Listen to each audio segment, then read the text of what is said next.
So I've got good news. After, oh, we got a coil running away. Okay, come back, come back. Oh, stay there.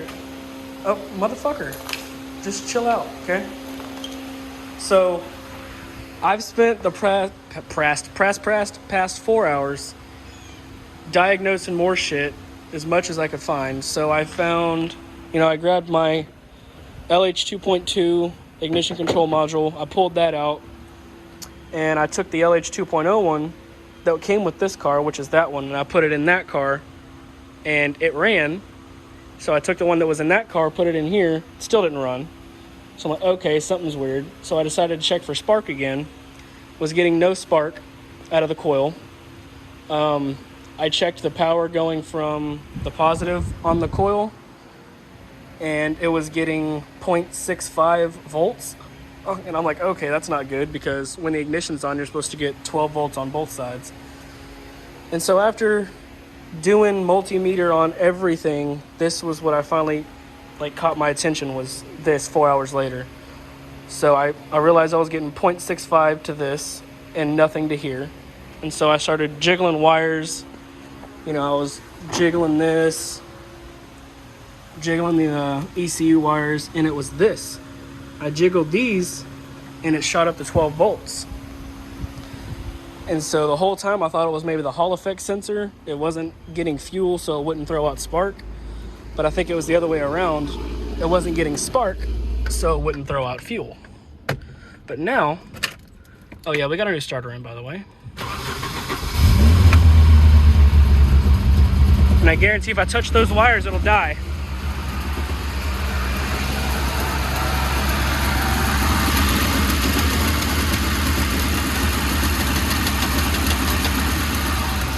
I guess not.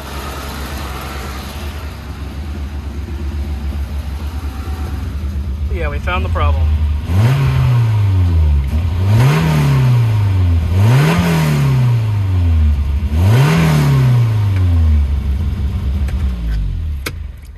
But I'm not going to run it too much, because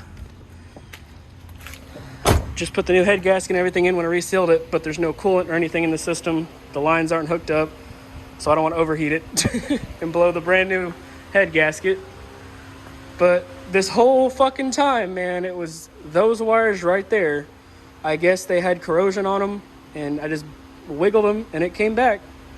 And it makes sense, because when we first started this car in a previous video, we were moving wires over here and under the dash, and then it cranked up out of nowhere.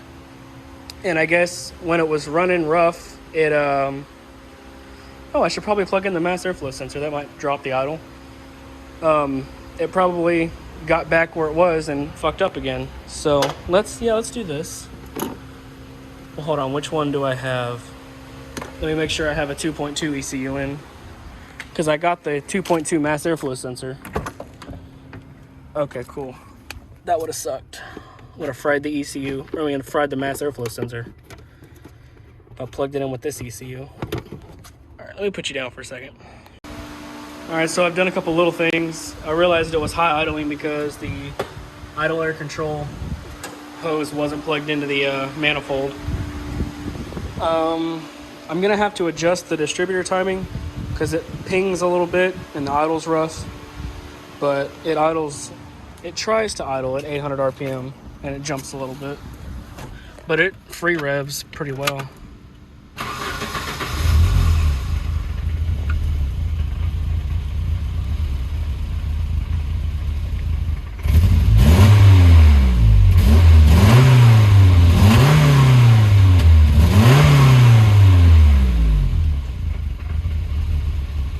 See there, it's having trouble.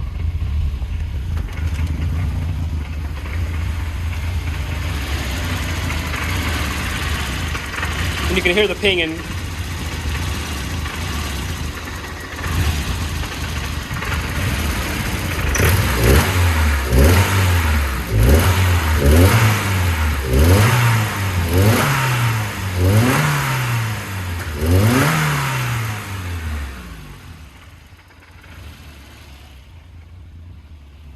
Got coolant in it.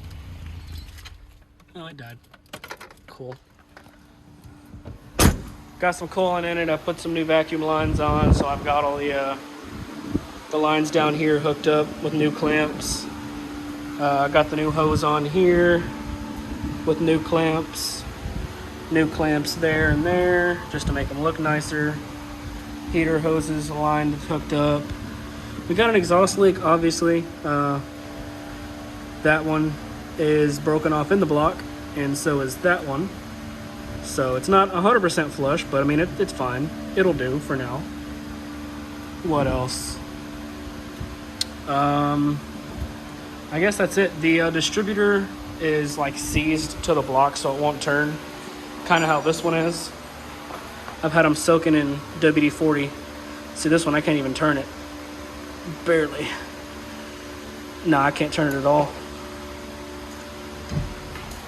That's how that one is. So I'm gonna leave that one soaking in WD-40 overnight and just keep spraying on it. And hopefully I can hammer it loose carefully and start tinkering with the timing and make it, I don't know if it's too far advanced or what, but I mean, it was fine when the motor was in my buddy's car, so I don't know what happened. It's interesting. Maybe it's because I have the 2.0 ignition box on. I don't know if that would make a difference or not, but maybe the timing was different on there, I guess. I don't know.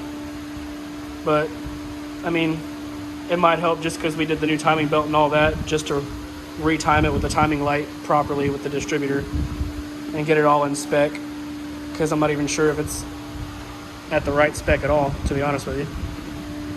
But you can see it, like past $3,000, it revs freely and smoothly, but dropping down at idle, that's where it cuts out and has trouble.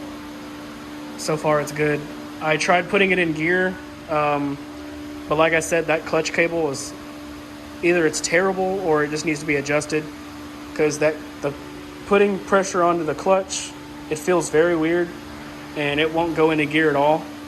But when the transmission was out of the car, you could change gears just fine, like perfectly.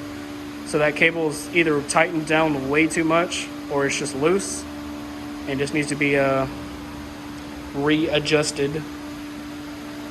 But I think that's great progress. I think I can happily end this video, and once we have it driving, we'll make a new video and go to the car wash or something, clean it up.